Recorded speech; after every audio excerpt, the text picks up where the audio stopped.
New born ആയിട്ടുള്ള ബേബിയുടെ passport നമ്മൾ എടുക്കുമ്പോൾ എന്തൊക്കെ ഡോക്യുമെൻറ്റ്സ് നമ്മൾ കയ്യിൽ കരുതണം എന്നുള്ളതാണ് നമ്മൾ ഇന്നത്തെ വീഡിയോയിൽ വിശദീകരിക്കുന്നത്. Welcome everyone to the series part 4. New born baby registration ചെയ്യുമ്പോഴത്തേക്ക് ആദ്യമായിട്ട് നമുക്ക് വേണ്ടത് ബർത്ത് സർട്ടിഫിക്കറ്റ് ആണ്. സൗദി ബർത്ത് സർട്ടിഫിക്കറ്റ് ഒറിജിനലും അതിൻ്റെ ട്രാൻസ്ലേറ്റഡ് കോപ്പിയും വേണം.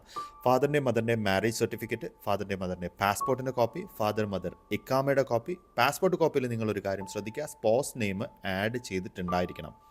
And more over passport size ഫോട്ടോഗ്രാഫാണ്. വൈറ്റ് ബാക്ക്ഗ്രൗണ്ടിൽ കുഞ്ഞ് കണ്ണ് തുറന്നിരിക്കുന്ന സ്ട്രെയിറ്റ് ആയിട്ടുള്ള ചെവി കാണത്തക്ക രീതിയിലുള്ള ഒരു ഫോട്ടോ നിങ്ങൾ ജസ്റ്റ് മൊബൈലിൽ എടുക്കുക. അതിനുശേഷം എഡിറ്റ് ചെയ്ത് നമുക്ക് ഏതെങ്കിലും സ്റ്റുഡിയോയിൽ നിന്ന് നമുക്ക് ലഭിക്കുന്നതാണ്. ഓൺലൈനായിട്ട് നമ്മളിതിൻ്റെ ആപ്ലിക്കേഷൻ ഫില്ല് ചെയ്യണം. അതിനോടൊപ്പം തന്നെ ബർത്ത് രജിസ്ട്രേഷനും നമ്മൾ ഫില്ല് ചെയ്തിരിക്കണം. ഓൺലൈനായിട്ട് VFSൻ്റെ സൈറ്റിൽ നിന്ന് അപ്പോയിൻമെൻ്റ് എടുക്കുക. 5 മിസ്ലീനിയസ് ഫോമുകളും നമുക്ക് ഇതോടൊപ്പം സബ്മിറ്റ് ചെയ്യേണ്ടതായിട്ടുണ്ട്. ഈ ഫോമുകളെല്ലാം തന്നെ നമുക്ക് VFSൻ്റെ ഓഫീസിനകത്ത് നിന്ന് നമുക്ക് കിട്ടുന്നതാണ്.